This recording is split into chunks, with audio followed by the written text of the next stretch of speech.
damos la cordial bienvenida a esta hora al doctor Gerber Cuba García, médico especialista en política de salud pública. Él es comentarista en el portal de opinión El Montonero. ¿Cómo saludarlo, doctor Gerber Cuba? Muy amable, ¿cómo está? Muy buenos días y un saludo a través suyo a todos los peruanos. En primer lugar, echemos un repaso a cómo ha mirado la semana usted, por favor. ¿Cuál es el tema más saltante de la semana? Mire, esta semana tiene aspectos nacionales e internacionales de suma importancia.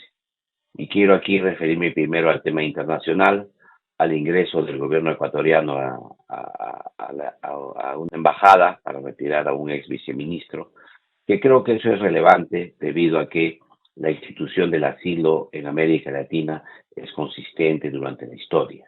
Y en el caso peruano, concretamente, se han beneficiado líderes como Ariela Torre, por ejemplo, de ese beneficio. Y creo que sería adecuado que los gobiernos de América Latina hagan saber al gobierno ecuatoriano que esa no es la forma de resolver los problemas internos de su país. Creo que eso es un tema Entonces, relevante ¿cómo al hay? margen, al margen de la situación política o judicial que tenga el señor ex vicepresidente del gobierno ecuatoriano. Hay un punto interesante que usted toca, ¿no? ¿Cómo entonces diferenciamos en que si se es un perseguido político o una persona que está siendo juzgada por corrupción? Eso lo determina el gobierno asilante, no nosotros. Acuérdese usted del caso de Alan García. El gobierno asilante que fue a Uruguay le negó el asilo porque señaló que era un tema no político, sino de corrupción, y por lo tanto le negó el asilo y Alan García tuvo que abandonar la embajada. Eso, esa es una situación que los gobiernos siempre van a acusar, digamos, por cualquier motivo, a una persecución política. Nunca la persecución política se señala per se como persecución política. Siempre tiene un ropaje que puede ser muchas veces interpretado dentro de las relaciones internacionales por el país asilante como que es una persecución política. Yo creo que eso es un golpe real a un tratado sobre que, a una figura internacional, una figura jurídica que debería defenderse, porque nuestros países siempre pasan por estos vaivenes políticos en América Latina. Disculpe que insiste en este tema, pero la actitud del presidente de México siempre ha sido confrontacional en ese tema, ¿no? Y él siempre viene alentando esa política, ¿no? Yo creo que usted tiene razón en ese aspecto. El gobierno de México, no solamente el de México, el de Colombia, inclusive el de Chile, tuvieron incluso en el caso peruano intromisiones externas para favorecer, por ejemplo, al expresidente Pedro Castillo. Pero si el caso hubiese sido que el presidente Castillo hubiese llegado a la embajada, con toda seguridad el Perú hubiese tenido que respetar esta figura internacional y el expresidente hubiese salido del país, o si el Perú decidía darle salvoconducto, que esta es otra situación que quizá el Perú hubiese negado el salvoconducto y hubiese esperado que el tiempo pase a que cambie de gobierno en otro país. Yo creo que eso es lo que hizo también el gobierno, por ejemplo, de Gran Bretaña con el Ecuador. Respetó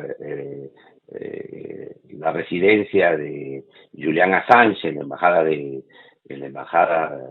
Londres, de la embajada de Ecuador en Londres, y solo aceptó cuando cambió el gobierno y le cambió la condición de asilo a perseguido a Julian Assange, y ya pudo ingresar la policía británica a la embajada ecuatoriana. Esto es un tema político que el Perú debería, de alguna manera, sumarse a los otros países de América Latina, porque deberíamos respetar esa figura, al margen del gobierno que se encuentre en el poder, no solo en el Perú, sino también en los otros países, como es el caso, en este caso concreto, de la República de México. Ya, y mire, y hay un acucioso amigo periodista que me hace llegar hace unos instantes lo que está ocurriendo en estos momentos en Venezuela, ¿no? En Venezuela, eh, varios personalidades han ingresado a la Embajada de Argentina en Caracas y acaba de concederles asilo político el gobierno de Milei, ¿no? Entonces, también podríamos estar frente a una figura de esta naturaleza hacia adelante. Exacto. Eso va a ser así y es natural que así sea, ¿no? Usted sabe que las ideas políticas, los movimientos políticos tienen a veces carácter internacional y es obvio que haya movimientos símiles en el mundo que protejan eh, a sus, digamos, partidos o grupos o dirigentes que tienen alguna similitud. Eh, por eso es que es muy importante esta figura, porque permite precisamente que el juego de la democracia no termine en el abuso del poder de un gobernante de turno. Creo que esta figura tiene el caso más tanto ha sido con el APRA. El primero fue con Abel La Torre y el segundo fue con Alan García. En el primero fue positivo, en el caso de Abel La Torre, que se le permitió estar 9 años en esta embajada, que al final el gobierno peruano de Odría le negó el salvoconducto, no pudo salir del país a La Torre y se quedó en la embajada. En el caso de Alan García, que ingresó, el gobierno de Uruguay señaló que no era un perseguido político y tuvo que abandonar la embajada y con las consecuencias que ya todos conocemos. Esos dos casos creo que deberían hacernos reflexionar a los peruanos para señalar que esta figura del asilo político depende del país asilante. Y en este caso, si México cree que es un asilado político y México cree que debería darle el asilo al ex vicepresidente Glass, el gobierno ecuatoriano debería respetar esa decisión sin perjuicio de hacer las solicitudes para dar las pruebas, etcétera, para que el gobierno mexicano cambie esa posición, que probablemente la cambie porque va a haber elecciones este año y quizá el otro año podría cambiar la situación y el señor Glass podría ser o bien que salga de la embajada si es que no se le da el salvoconducto o bien que retorne el asilo si es que es así. Recordemos que el caso de Alan García en el primer gobierno del expresidente Fujimori, él recibió asilo en Colombia y estuvo muchos años en Colombia hasta el año 2001, que volvió al país para luego volver a ser presidente de la República. Estos casos deberían servirnos a nosotros como lecciones para darnos cuenta que es importante respetar estas figuras del derecho internacional que son sumamente importantes para América Latina. Los temas nacionales, ¿no? ¿Qué le ha parecido la reacción, la reactividad eh, del gobierno Mire, frente al tema al problema en que se encuentra la presidenta de la República? Mira, en el tema de la presidente, digamos, en el tema político, el Perú ha atravesado esta semana, ha sido muy rico, ¿no? Ha habido dos aspectos. Una primera, una exhibición en la muñeca de el gobernador de Ayacucho, de un Rolex, ¿no? Y haciendo gala de esto.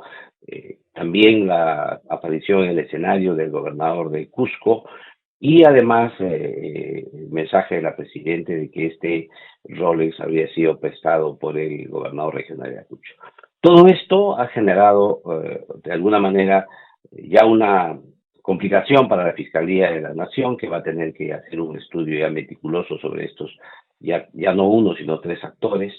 Pero por otro lado, esto, desde el punto de vista político, ha dado un mensaje, una explicación que por lo menos para los congresistas que han votado en contra de la vacancia o que han votado por la confianza del gabinete, los deja tranquilos, porque de alguna manera es una explicación plausible que tendrá que ser ya desmentida, ya no en la parte política, sino por la parte jurídica del país, judicial, digamos, del país. Y esto, de alguna manera, va a dar cierto respiro, sobre todo al denominado bloque democrático para seguir en el Congreso de la República. Sin embargo, es obvio que se van a pisar a partir de estas declaraciones de la Presidente una serie de estudios, quizás reportajes durante el mediano plazo, que quizá no concluyen ni siquiera en el 2026 con el cambio de gobierno. quizá esto pueda tener algún otro desenlace, pero en el momento creo que esta situación del punto de vista político va a pasar a una, no digamos desaparición del tema, pero por lo menos a una calma mayor de lo que tenía esta semana. Y en el otro asunto, Pero la presidenta, ¿no cree usted que también tiene gran responsabilidad en todos estos temas por no haber sabido manejar desde un primer inicio todos estos hechos que se presentaban? mire, el tema ahí es de la total falta de comunicación que se ha tenido del inicio con los medios.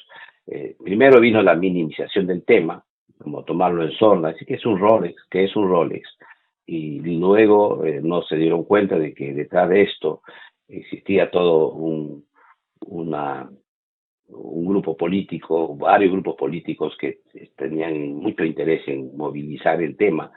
¿Y qué es lo que ha concluido con el conato que ha habido de golpe de Estado por parte de la Fiscalía y el conocido Grupo Caviar, que han intentado de alguna manera inclusive llegar o bien que la presidenta renuncie o bien a la vacancia presidencial?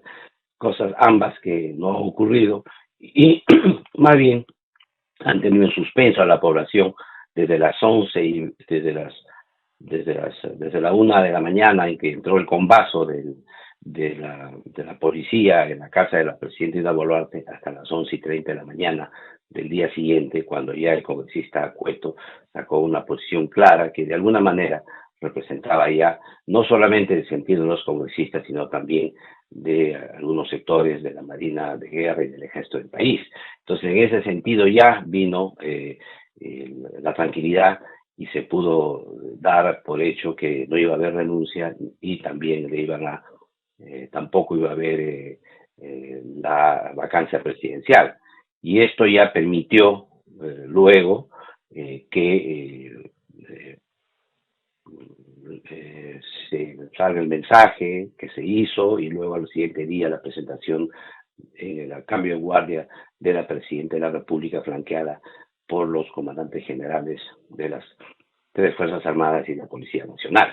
Entonces todo eso ha sido evidentemente el yugular, un conato de golpe de Estado por el tema de los Rolex, que no es cosa menor.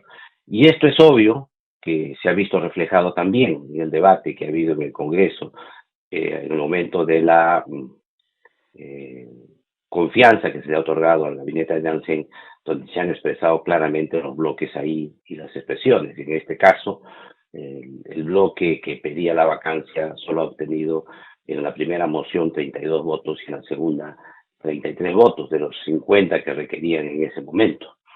Por eso es que son una minoría, y es obvio que sabían que era una minoría, creo yo, por último, porque no habían logrado con mucha dificultad juntar las firmas para la moción de vacancia. Y en consecuencia lo que tenemos ahora es eh, un bloque consolidado, democrático en el Congreso, que le ha dado un respaldo del 70% al gabinete de Nansen. Y por otro lado, la idea es de continuar con este proceso de desarrollo económico y darle seguridad interna al país. Y este es un segundo tema que quizá valga la pena recalcar, ¿no? Se ha dado cambios ministeriales con 6 nuevos ministros, pero se ha afiatado la concordancia con el bloque democrático que le ha dado al presidente del Doctor Consejo de Cuba, Ministros la confianza. todos aspiramos a tener un país en franco desarrollo económico, con generación de empleo, ¿no? Con una lucha frontal contra la delincuencia, la criminalidad organizada, atendiendo sectores prioritarios, salud, educación, infraestructura. Pero en medio de toda esta situación de desconcierto, de inestabilidad, podemos seguir transitando en esa misma senda con una presidenta que, hay que decirlo, actúa con mucha frivolidad. Mire, la situación es compleja, pero no hay mucho que escoger en esta circunstancia. O sea, usted tendría que ahí, si uno se pone a hacer, como se dice, a la situación de cuáles serían las alternativas en esta circunstancia, ¿cuál sería? ¿Adelanto elecciones un tema de estar en vilo otra vez hasta julio del otro año, es pensar en los candidatos que hoy día están presentes, que básicamente son tres que todos ya conocemos, ¿no? Que está aquí, y quien promueve esto es obvio que es el expresidente Sagasti, que es el que cree que tiene la mayor alternativa en esta circunstancia, y luego, que es además el que ha hecho la propuesta de adelanto de elecciones públicamente, y que sus partidarios en el Congreso de la República señalan siempre el adelanto de elecciones, que ese es el tema de fondo, o ir al otro extremo, que es la nueva Constitución, que proponen los otros grupos del mismo Congreso de la República, que señalan que esto no pasa por adelanto de elecciones solamente, sino por votar una nueva Constitución, o mantenemos el régimen para preparar adecuadas elecciones que se realicen en el 2026. Y en este caso ya se ha hecho una primera reforma, que es el tema de la bicameralidad, pero aún faltan algunos ajustes a las leyes electorales para que el próximo proceso electoral permita que puedan participar a amplios sectores democráticos, se pueda yugular de alguna manera a los sectores violentistas o que tengan deudas con la justicia, y de esa manera se pueda asegurar una transición democrática en el 2026. Pero si queremos hacerlo esto en más breve plazo, tomando en cuenta una respuesta hepática de lo que ocurre el día de hoy, o quizás hasta exagerando algunos temas que podrían llevarse por la vía de la justicia o respetando la constitución política, porque como usted sabe, el presidente de la República tiene inmunidad absoluta, puede ser investigada, pero no puede ser denunciada, y en consecuencia todas las investigaciones que se le hagan al presidente, mientras no sean acciones que sean pues inexcusables de la presidencia, en el caso, por ejemplo, de un delito doloso gigante, o que un asesinato, o que se pretenda dar un golpe de Estado, etcétera, etcétera, yo creo que las condiciones se tienen que conservar tal como la Constitución política señala, que es que a ella se le investiga pero no se le acusa, y en consecuencia este proceso continuará, pero eso no tiene motivo por qué parar en la marcha del país. Lo que sí debemos exigir nosotros es que los funcionarios a cargo de los sectores sean funcionarios que sean probos, que además que conozcan el sector, que sepan de qué se trata, de tal manera que se pueda manejar adecuadamente, en modo eficiente, el país. Pero también hay que señalar, dos frases que ha dicho el Premier en el mensaje de la Presidenta. Por un lado, ha señalado que este gabinete representa las conversaciones que él ha tenido con los diversos grupos políticos. En otras palabras, lo que quiso decir, que esos 6 cambios que han ocurrido son concertados, que son conocidos, digamos, por las fuerzas políticas del país. Ese es un primer tema. Pero el segundo tema que hay que tomar en cuenta es que señaló que también el mensaje, de alguna manera, en las áreas que él ha señalado, ya era conocido por las diversas bancadas que se reunieron con el presidente del Consejo de Ministros. En consecuencia, esto no ha habido ninguna sorpresa de por medio, y más bien lo que se espera es que haya una buena colaboración de poderes políticos para crear un ambiente propicio para el desarrollo económico del país. Sin embargo, hay un tema que hay que tomar en cuenta, el caso Patás, el caso de la inseguridad ciudadana, el tema de la promoción de las inversiones mineras, el tema de las mineras que históricamente han sido bloqueadas en su inversión, y todo el favorecimiento que se tiene para la inversión de Chancay, que como usted sabe, concomitentemente al tema de los Rolex y todo esto, salió en modo paralelo el tema de una supuesta ilegalidad del contrato de Chancay, en el caso de la exclusividad que tiene la inversión privada. Y aquí es algo curioso, ¿no? Ya hay exclusividades en el país. El puerto de Ucayali, por ejemplo, una APP, tienen exclusividad, porque es una inversión privada en APP. Lo increíble es que aquí, que ya ni siquiera es una inversión privada, APP, sino es una inversión exclusivamente privada, se pretenda cuestionar ese principio de exclusividad. Y esto a partir de unas normas administrativas, manejadas evidentemente desde el propio Poder Ejecutivo, y ahí viene pues eso que usted señala, ¿no? Que no hay una coherencia para la promoción de la inversión privada en el país. Y el otro tema que vemos nosotros es toda una corriente para poder censurar al ministro de Economía, al ministro de Energía y Minas, porque él ha señalado expresamente que quiere pues que entre a funcionar tanto Tía María como también Jonga. Creo que esos son los temas de mucha relevancia que han ocurrido esta semana en Lima Metropolitana, Muy en bien, el Perú. doctor G. Cuba. Yo le agradezco, como siempre, la amabilidad de haber compartido este análisis respecto a lo que viene aconteciendo en la semana en nuestro país. Ha sido un gusto, como siempre, conversar con usted, doctor Cuba. Muy amable. Buen día. Un abrazo una vez más.